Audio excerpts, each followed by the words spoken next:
Australia is weird. I don't mean quirky travel brochure weird. I mean the land itself seems actively opposed to human life.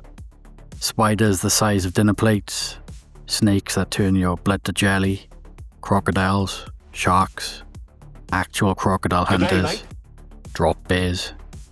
And that's just what the mainstream media wants you to worry about.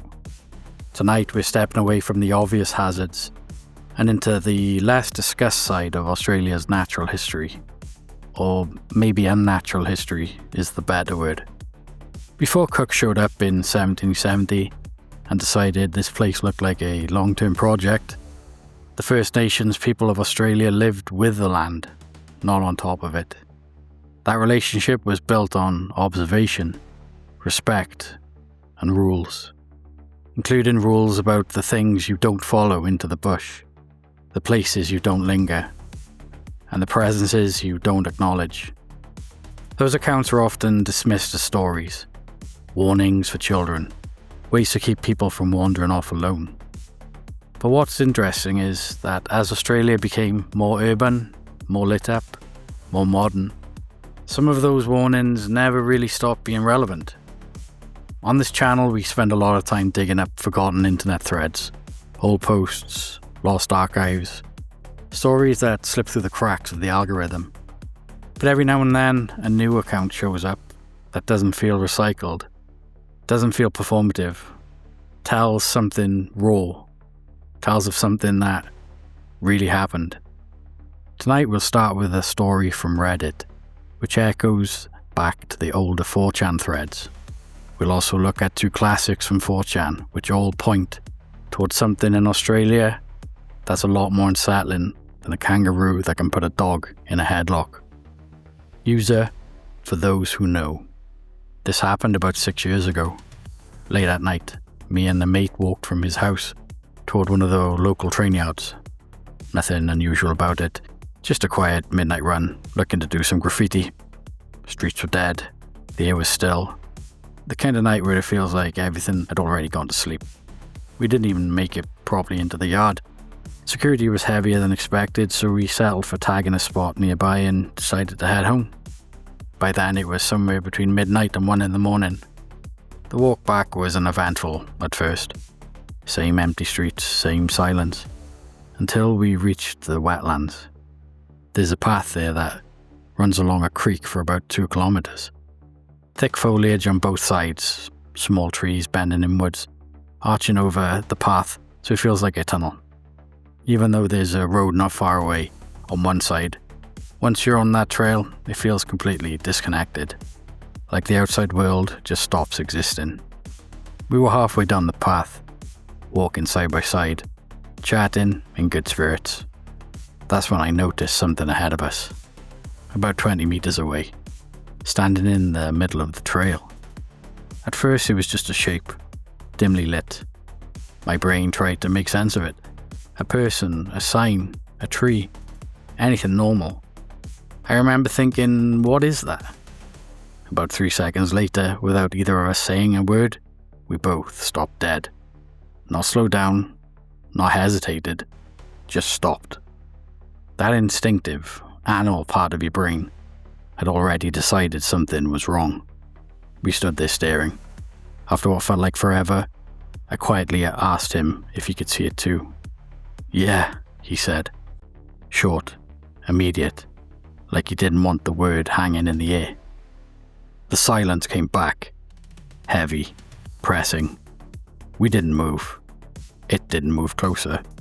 We just stood there in a standoff while my eyes adjusted and the shape slowly became clear. It was humanoid, easily 7 feet tall, maybe more.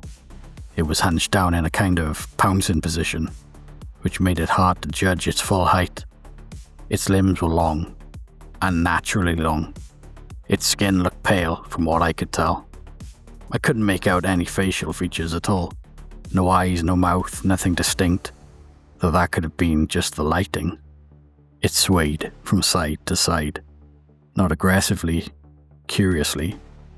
The closest comparison I've ever had is that scene in Pitch Black where Riddick locks eyes with the creature animalistic, predatory, but studying you, like it was deciding what we were. It stayed like that for minutes, some of the most terrifying minutes of my life. Eventually, we started whispering again, trying to work out what to do. Going back wasn't an option. We both knew that if we turned and ran, whatever this thing was would catch us instantly. That idea died straight away. My mate suggested rushing it. He had a hammer or something similar on him in case we got jumped. His plan was for me to go first, waving the bag of paint cans I was carrying, screaming and shaking it to try and scare it off. I pointed out how completely shit that plan was, especially since he was the one with the weapon. We argued quietly while the thing just stood there, swaying, watching. Eventually we realized that if we didn't act, it might. So we hyped ourselves up. Maybe a minute, maybe less. It felt longer. Then we ran at it. What happened next is still hard to explain. In the chaos, it didn't retreat down the path. It didn't charge us, it just disappeared. I don't know if it leapt up at some ungodly speed into the foliage, climbed a nearby tree, or moved in a way my brain couldn't track. 1 second it was there, the next it wasn't. We didn't stick around to find out where it went. We power walked the rest of the trail like our lives depended on it, jumping at every sound, every movement in the bushes, until the path finally opened up near a train station and an RSL. And then, nothing. We didn't talk.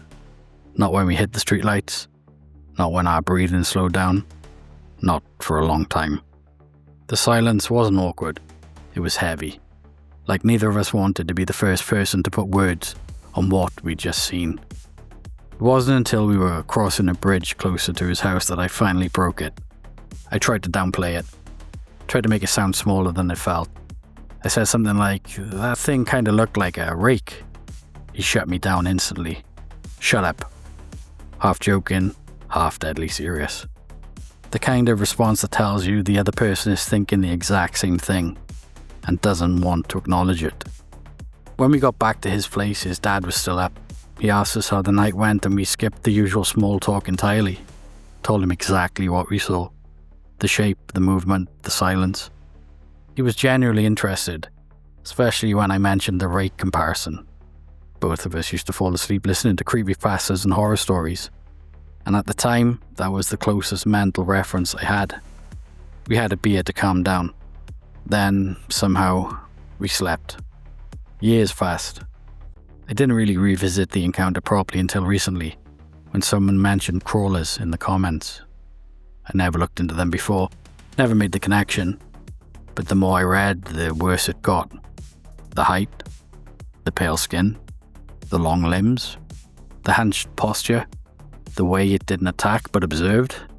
Story after story described almost the same thing, and suddenly it clicked in a really uncomfortable way. The Rake isn't just a creepypasta, it's a modern interpretation of these crawler encounters. That's why my mind went there instantly on that bridge. Years before I even knew what crawlers were, it all added up retroactively. Then there was something else. About a year and a half ago, I mentioned this encounter to a girl I was seeing. She went quiet, then told me her ex had described seeing something similar along a trail in Dandenong, roughly 20 kilometers inland from where my encounter happened. She couldn't remember the exact date, but the time frame lined up with when she'd been dating him. Another data point. I've got screenshots of messages where I mentioned the encounter to people years ago, other people referencing it. Proof this wasn't something I invented after the fact. Unfortunately, I can't get confirmation from the mate I was with. He's long gone down his own path, and not someone I want to reopen contact with. But I don't need to convince myself. We were sober, we both saw it, we both stopped at the same time. We reacted in unison. You can call it a hallucination if you want, but hallucinations don't behave like that.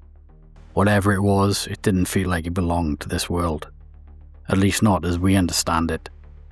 Even now it pops into my head out of nowhere, and every time it does, that same cold fear creeps back in. The kind that makes your eyes water without you realizing why. Like something out there remembers us too.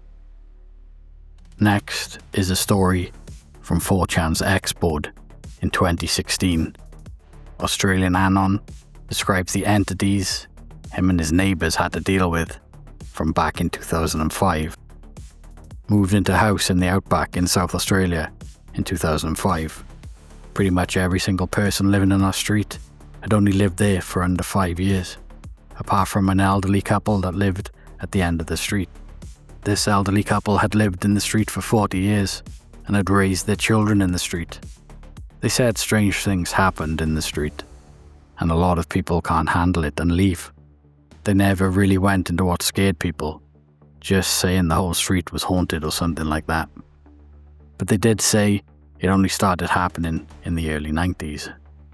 First experience I had was a week after moving in. I heard a low-pitched humming sound coming from outside my bedroom window. When I looked out, I saw this tall, black figure with long arms and long fingers, with no facial features. He was slightly transparent. He was backed up against the wall, holding up the garage area of my house. Due to its height, he had to hunch over. I was looking out for around 5 seconds before I realized I was looking at it. It turned its head towards me and I quickly ran away from the window and ran and told my parents. My dad went out and saw nothing was there.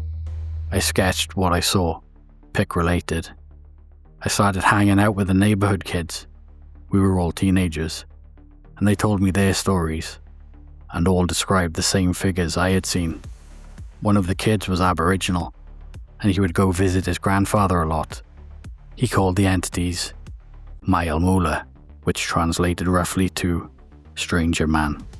He said the Aboriginals in the area had been dealing with them long before the arrival of Europeans, and said they weren't of the land, which kinda meant they didn't belong there or weren't native to there, and that they would take children away and eat them. He said the Aboriginals cast them behind the creek, but since the creek partly dried up, the Mile-Muller had once again been able to go into town. The town that I lived was built directly over the previous Aboriginal settlement. This Aboriginal tribe wasn't nomadic and had remained in a small area for over 1,000 years. One day, me and my friends were playing cricket out on the flat patch of desert in between the road and my house. The sun was setting, and as we were packing up our stuff, we noticed that there were people off in the distance approaching the road. The closer they got, the more details we could see, and we noticed that they were fully black, tall, and they weren't walking, but floating. We could also hear a low-pitched humming sound that got louder the closer we got. We bolted back to my house and told my parents, but my parents once again didn't believe us. I hassled my father enough to drive down on his motorbike to the area we saw them approaching. After 9 minutes, he came back to the house visibly shaken, saying he saw them, and that I wasn't to go down there anymore. Every time I tried to get details on what happened, he would always change the subject. One night I was coming home from a party with my friends and we passed the empty lot in the street. We saw these two figures sitting on tree stumps, just staring at us. One was bigger than the other, and once again, we heard a low-pitched humming sound. We were all high as and we were just standing there laughing, thinking we were tripping out until we realized that we were all seeing the exact same thing, and we couldn't all be hallucinating the same thing. One of my mates took a step towards the one closer to us, and when he did it, it made this very deep growl. I had never heard anything like it, and to make a long story short, we screamed and ran to my house. I'm mentioning this because, unlike the tall figures I had seen, and I'd seen them a lot at night, these things were completely physical and not transparent. They were shaped like babies, but didn't have a neck. Now this is where heats up. There used to be a group of kids that would take their dirt bikes beyond the creek and would go riding out in the desert. One day they didn't come home, and everyone assumed that they'd gotten lost. They were found a week later, all 5 of them. They were alive, with no food and no water, out in the Australian outback, for a week. What scared me was what one of the kid's younger brothers told me. He said that his brother had said they saw light out in the desert, and they felt compelled to follow it. He said he felt like he was in a trance, and they didn't stop following this light the entire week they were out in the outback. He said no matter how far they kept travelling, they didn't seem to get anywhere close to it. He said if the farmer that found them hadn't or found them, they would never have stopped following the light, and eventually would have died. Anyway, getting to the final part of the story. So my mother had gotten sick of me being scared all the time, and called his sister who lived in Adelaide to come and visit. She's a psychic or something. So she comes down, and the moment she pulls up, she tells us not to tell her anything about what we've seen, and that she's going to wander around the street for a while and come back and tell us what she saw. When she comes back, she was visibly shaken. She told me that these things were unlike anything she'd ever experienced, and that she had also run into the spirit of an old Aboriginal woman. The woman told her that her tribe were a split-off group from the Tharawal, and came to the area that would become the town I lived in to escape the Maiyalmula. But the Mile-Muller followed them. The woman then showed her horrific images of these things slaughtering Aboriginal children and eating them through a small slit in their mouth. The woman then told her she drowned herself in the creek so she would act as a spiritual barrier to keep the Mile-Muller out. She said this worked until a pyramid-shaped pathway was built facing the way the Mile-Muller had come from. This allowed them to come in once again, not the fact that the creek had dried up. The Aboriginal woman led my auntie down the path to show her something even more terrifying. After eating the small children, they would rebirth these kids to be their minions or some My auntie said these beings are completely physical and live out in the desert and sometimes come into the town for food. She said these things are harmless and they mainly just keep an eye on people for the Mile-Muller.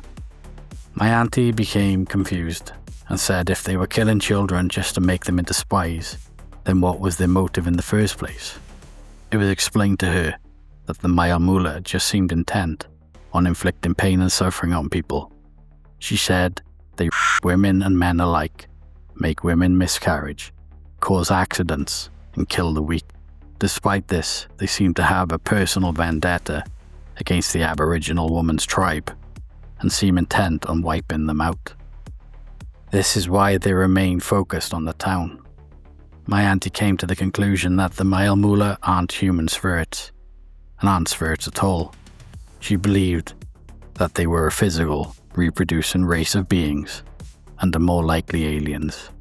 She said she had heard of similar beings all around the world.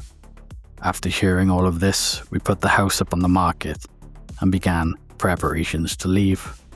A couple of days before we left, we went on one last motorbike ride, where my father had told me not to go. While riding along a dirt path, I saw this rock on the side of the path.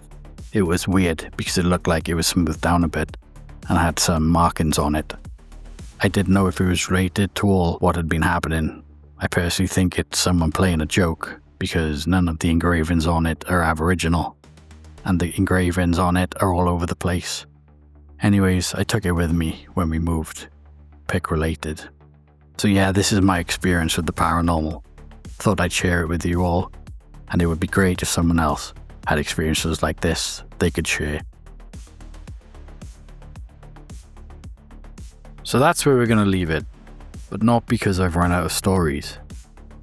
Tonight we looked at two completely separate accounts.